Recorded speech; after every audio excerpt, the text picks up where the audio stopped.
We are back for Do This, Not That podcast presented by Marigold, and we have a tremendous guest today. Why do I say that? So, who's here? We have Ian Dewar, who is the Senior Director of Global Strategy at Anthropologie. I love Anthropologie. Anthropologie is in my mall. You walk in there and you just feel good. You're like, wow, I'm having a bad day, but I'm here and I feel great. They have one of the most fiercely loyal customer bases in all of retail. People actually really care about their brand. They really care about the connection with the brand. And we're going to talk about the customer and customer feedback and what Ian does over there. He's the global leader of a team that oversees and executes customer strategy, including loyalty and analytics and customer insights for North America, Canada, and Europe, for Anthropologie, for AnthroLiving, for Terrain, for Anthropologie Weddings. I mean, the guy's got a lot going on, and we're going to dig into all of it. Ian, welcome to the show. Jay, thank you very much for having me. Appreciate it. Awesome. I should have put on like Anthropologie clothing. So we have a lot of it in my house, actually. So first question though, do you have like a candle? Does your house always smell good? I mean, is that a thing? I do. I do have a candle. In fact, I have I have a seasonal candle. It's very pine Christmas scented. So I love it. I need to get a new one. Actually, I almost burned through it. I have a home office. I also have a cat. I also have a dog. So I need to like clean up the office of some of their action on a regular basis. So yes, I know where you can get a new one, by the way. I have a mug. I have a Santa mug from Anthropologie.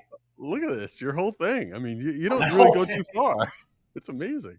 All right, before we get into customer feedback and how you leverage that and how you get it, how did Ian become Ian? Well, thanks for asking that. So my background was always customer experience. I went to university like most people do. I got a degree in marketing. I got a job at an advertising agency. I wore a shirt and tie to work every day. I hated it. I quit. I went and got another degree in economics. I thought I'd work for I'm Canadian, so I thought I'd work for the Canadian government, and I also hated that. And I got a job leading bike tours in Europe. And so I went off to Europe and I spoke French and I led these bike trips in the Swiss Alps and the French Alps and the Pyrenees. And one of the foundations of what these bike trips were all about was creating this unique customer experience, right? Customers, especially Americans, don't have a lot of vacation time. They're committed to like getting out and getting the most out of their vacation. And we built these experiences that we visited castles and we went to wine caves and we did wine tastings and we rode, somewhere between 60 and 100 kilometers a day. For Americans, that's 36 to 60 miles per day. But Wow. we rode our bikes and then we stayed at nice hotels and we had great dinners. And the whole focus on these bike trips, and then we evolved into hiking as well, was how to create an experience of something customers couldn't do on their own. And that always really, that was like the foundation of building these experiences. So eventually I had to stop riding my bike around Europe and get a job where I had to go to work once in a while. So I just moved into the office and I started designing bike trips, first for Backroads, based out of Berkeley, California, and then for Trek, the bicycle company based in Wisconsin. And it was the same idea. It was, how do we create this really unique customer experience that it's not just fun and it's not just exercise, but it's really memorable and really unique. And that was that was basically my foundation for 10 years. I created a bike trip in New Zealand. I led a hiking trip in Nepal. I worked in Bhutan, and eventually I had to slow down a little bit and evolved to the customer experience side of both the bike business and the travel business. And so I worked for Trek. I worked for Specialized, which is another bicycle company. I moved to California to work for Wisconsin was too cold. So I moved to California to work for Specialized, and I ran their events program. We had a program called the Specialized Riders Club, and it was like an affinity program. I wouldn't really call it loyalty so much as it was membership. But I basically planned bike rides and parties and opportunities to meet professional cyclists and training camps and all of these type of events that allowed the customers to use the products we were selling, which was, in the case of Trek and Specialized bicycles. After a while, I ended up getting a job in the North Face. So I switched over from cycling to more of outdoors. But it was a similar, in that case, I was asked to come to the North Face to build our first loyalty program. So there was no loyalty at the North Face, and we created this program called VIP Rewards. It did have a loyalty component. So as you spent money, you got a pool of points. Those points could be turned into a gift card at certain times of the year. But it also was really based around experiences. I think we were one of the first programs that allowed customers to get points for simply doing things. We had check-ins at our stores, but we also built a check-in tool in our app where you could check in at a national park and get 25 points. And so, it's not a lot. It ends up being about $2, and when you kind of transfer that to you. But as customers visited more national parks, they were able to earn rewards, and we built rewards opportunities that were beyond simply getting a gift card. Like we had a whole catalog of experiences. You could get a tent with your points. You could get a day of running with Dean Karnassus in the Marin Headlands. You could our number one customer one year picked, instead of again taking a massive gift card as his reward, picked a trekking trip in Nepal and went off to Nepal. So this whole idea of building loyalty through experiences, I took what I learned, basically running bike trips when I wanted to avoid getting a real job, and somehow turned it into a real job. But the idea was, how are we building this foundation of experiences? And so when I was in the middle of COVID and I wanted something new, I got a call from Anthropologie. I got a call from the Anthropologie recruiter, and they said, look, we really want someone who can listen to customer feedback, look at customer data, and synthesize it into what's next for Anthropologie. And I loved that idea, and I thought, here's a big company, well-respected company, a company I already shop with. I looked up my own loyalty account when I started Anthropologie, and I'd already been a member for 10 years before I started working here.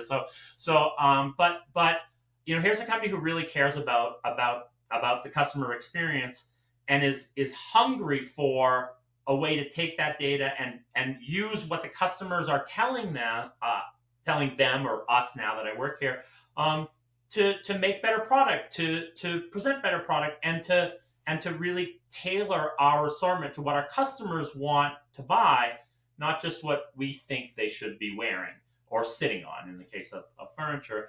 And so I was really impressed with the approach that Anthropologie had towards building customer experience. It's a little different than, I'm not creating, we're not doing running around Central Park, and there's no trips to Nepal in the Anthropologie rewards catalog. But at the same time, the idea of a big brand that is really actively listening to what its customers want and responding to it was super appealing to me. So 3 years ago, I started here at Anthropologie, and that's kind of where I am. That is an amazing story. It makes me feel very lazy. The 60-mile on the bike thing is next level. So I'm going to try to do 6 first. But what's interesting about people in marketing, it's very rare that there's a linear path in someone's career. And I would say yours is the least linear path in all of marketing. But it's awesome because your experiences kind of fueled a lot of the things that you've brought to these organizations and really innovated within these companies. And Anthropologie in particular has such a following. I don't want to call it a cult, but it's such a following. People care about the brand. And is that a result of your focus on customer feedback? I mean, how do you and how can others prioritize customer feedback and then let it permeate throughout their business?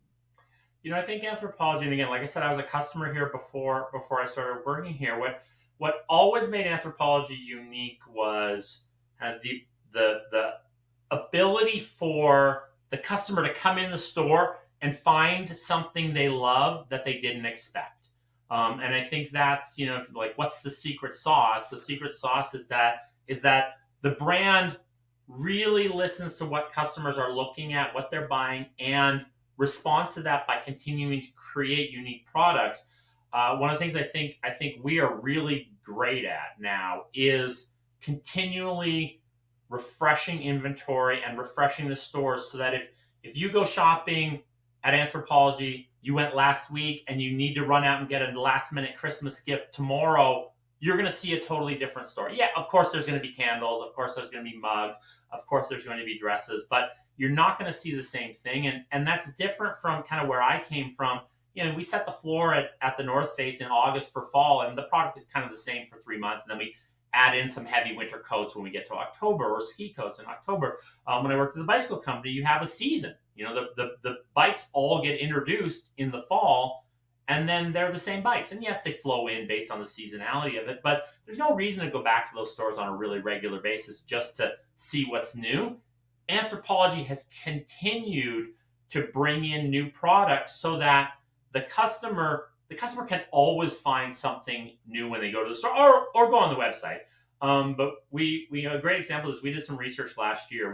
We wanted to better understand multi-generational shoppers at Anthropologie. So it's really hard to use CRM data for that because only one person pays for the product. So we did store intercepts, and we set up a table in the stores, and we asked people if they would come down and sit down with us. We gave them all candles for their time.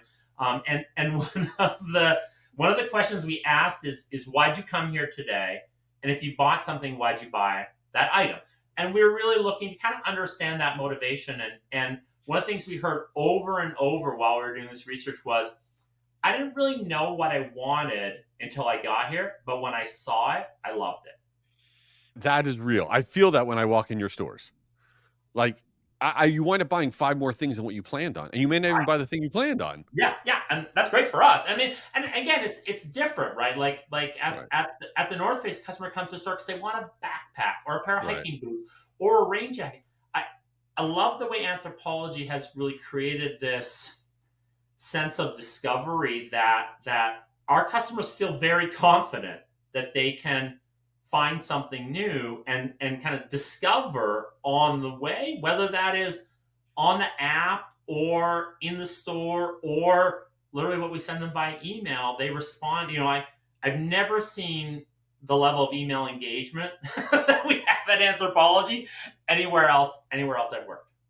So let me ask you a question about metrics for a second. Like, what are metrics that matter to you in terms of trying to really get your arms around, customer feedback? Is it, your email click-through rate or number of reviews they're getting? Like, are there certain things that are like, we're always looking at this? So we are very deliberate about asking our customers for feedback, and we get a relatively high amount of post-transaction feedback. Like most brands, we send you an email after you shop with us. If it's online, we generally wait a couple days so the product has arrived. If it's in store, that email comes the next day to you that says, we'd love your opinion on your experience. And we get about a 5% response rate, which is really high for feedback surveys. And I actually I anticipated you would ask this question, but I asked my team how many surveys we get per year. And we've received, just in the transaction feedback survey, 300,000 so far this year.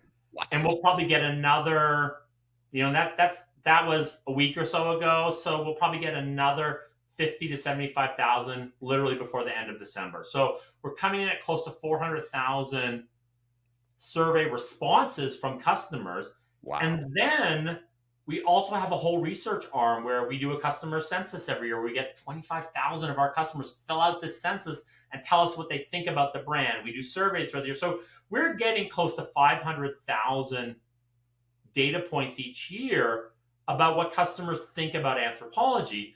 And then within that, about a quarter of those customers who send the post-transaction survey write extensive comments. So again, you're talking about close to 100,000 comments per year. And Anthropologie, and what Anthropologie customers are like. When a customer loves our brand, they are very happy to give us their feedback. And so, we're getting paragraphs in some cases of feedback that, again, most of the time people are filling these things out on their phone and they're writing paragraphs of what they think about Anthropologie, what they think about the product they just bought. They're giving us suggestions for new products we should buy. They're telling us what they love about the store. And so it's a great tool for us to start that point. And then you asked about metrics. We track NPS, so Net Promoter Score, for both online and the retail stores. We also have a customer satisfaction score, and then specific to stores, we ask about the experience with associates and fitting rooms and availability. Specific to the web, we ask questions about sort of ease of navigation and ease of checkout. But the two metrics that we really track and we report on them weekly, but we have a monthly where we do a deeper dive recap is Net Promoter Score and customer satisfaction, CSAT. So that's amazing what you are getting at scale, that feedback that you're getting at scale. And I want to ask you a question that might be a little bit off script, but I'm really curious about your take on this. So, do you think that the future of segmentation in marketing is sort of doing like sentiment analysis on the feedback that you're getting, since you're getting so much of it at scale? Are you then ever thinking about turning around the feedback you're getting, say, okay, these people are our most loyal people. These people kind of just are new to us. They're kind of into us. These people, we got to get them over the hump based on the feedback that they're giving. Do you ever consider using all of that data in the other way in terms of your marketing efforts? Yeah, for sure, for sure. And I think the future of segmentation is really multi-layered, right? It's number one, what is the opportunity? If your top decile of customers are already shopping 10 times per year, then maybe two more purchases is your best chance, or three more purchases is your growth opportunity. You know, if your bottom half of customers, and most retailers will tell you if they're tracking their customers, the bottom half are shopping once. Uh-huh. So it's pretty hard to get 100% more purchases out of that pool of customers. And so starting to think about like where is your opportunity to get that incremental additional purchase? Well, taking a customer who's already buying from you 8 to 10 times per year and getting 10% more is one. Taking a customer who shops once and getting one more purchase is 100% more purchases. And so if you think about kind of the juice versus the squeeze and spending marketing dollars, it really makes sense in a lot of cases. If you are a brand like ours that really focuses on becoming more relevant to our customers and building that frequency of purchase, to spend a bigger effort on your better customers. And so certainly that's kind of the starting point for segmentation. I think that's so valuable for everybody to hear, even if you're a very, very small marketer, because so many people are focused on, oh, 40% of my database hasn't opened or clicked an email in a year. And they just have these win back strategies and win back and wake the dead. But really, what you're talking about is that's fine. You could do that once in a while, but really lock in on the people who are locked in on you, right? I mean, that's where your growth is going to come from. Totally. No, absolutely. And then use that and look at who the best customers are and make that your acquisition strategy, right? How do we get more customers that have the potential to grow into our best customers, right? And you know, if you're a brand that gets, you know, your best customers are shopping at 10 times per year, your new customers are not going to shop 10 times per year. But this sort of acquisition at all costs, you're going to end up with sale only buyers. You're going to end up with Black Friday only shoppers. You're going to end up with one specific product only buyers, when really your acquisition should be looking at how do we kind of refill and continue to bring in customers that have the opportunity to grow into multi-visit per year customers. I think that's super, super valuable advice. All right. One last question that has nothing to do with anything. I'm just so curious. You have done a lot of cool travel. You might have done some of the coolest travel of anybody I've come across. So I need to know, what is on Ian's bucket list? Where's someplace you haven't gone? Like, I really am going to get here before it's all over. I really want to go to Argentina.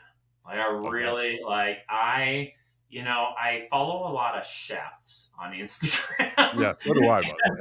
And I feel like they are like partnering up with Argentinian chefs, and they're going to Buenos Aires, and they're like buying these giant steaks and eating them at 11 o'clock at night, and I'm like, I really want that. And I'm all so in. it's like, But the problem is, you're going to be on a bike. I can't go with you. You're going to be on like a 100-mile and, I mean, bike and ride. there's volcanoes, and there's like mountains, and there's like good mountain biking and horseback and all that. But man, like I just feel like that is like it's like South American Paris, and like how do I get down there and eat that food?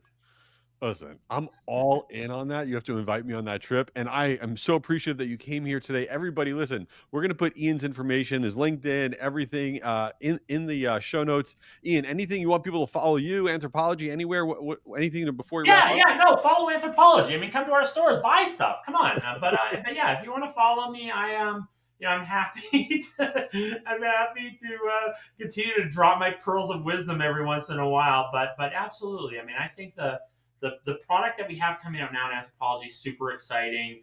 kind of where we're leaning into, especially entertaining. I have a photo literally on my desktop that we used last year as like this tablescaping for holiday is like my dream table. So I'm all like, take a look at what we're doing outside of traditional, what Anthropologie for, with sweaters, dresses, mugs, and candles, and look at what we're doing in table and home decorating. It's awesome. So It's so true. Your in real life stuff is amazing. Follow Anthropologie, everyone social. We're gonna put Ian in the show notes. Ian, thanks for being here, man. Jay, really appreciate it. It's great. I love coming on these things. Excellent.